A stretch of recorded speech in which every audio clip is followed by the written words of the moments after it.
Welcome back to Foeontheflicks.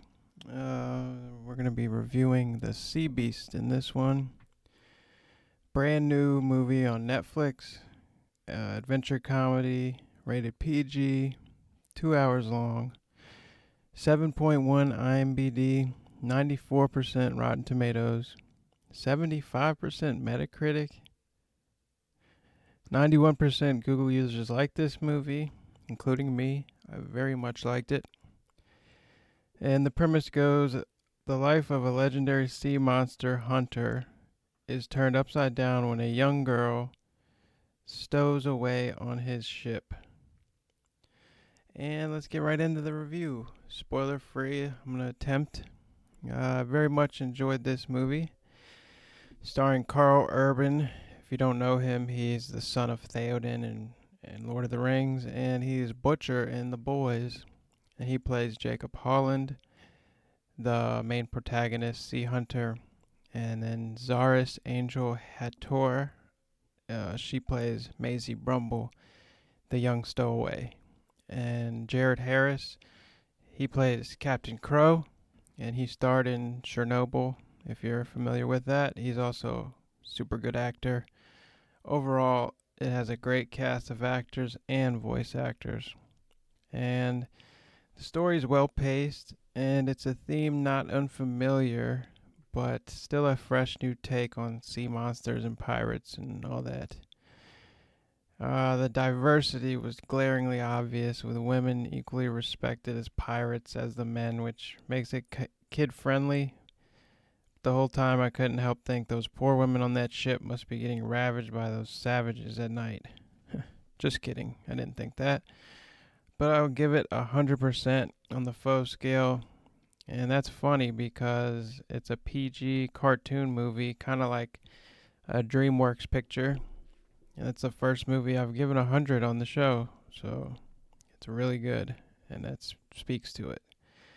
And it's funny, as I was writing my review, I noticed, I looked up just the name for the premise in the Rotten Tomatoes, and I saw one of the main reviews said that Netflix, called Polygon, said that Netflix has entered into its DreamWorks era. They said it a little better than me, but I genuinely shared the same sentiment. It's just like a DreamWorks movie. It's heartwarming, with great animation, warm comedy, cute monsters, and a deeper look into how governments and monarchies specifically can shape civilization to their own will, with old propaganda long living through the ages as fact and legend, never to be questioned. The movie's protagonists are Jacob Holland and Maisie Brumble. Maisie, I'm not going to give any spoilers, but her parents were hunters, and it's her life's dream to join the Inevitable's crew and follow in her parents' footsteps as sea monster hunters. The Inevitable is the name of the ship Jacob Holland is on.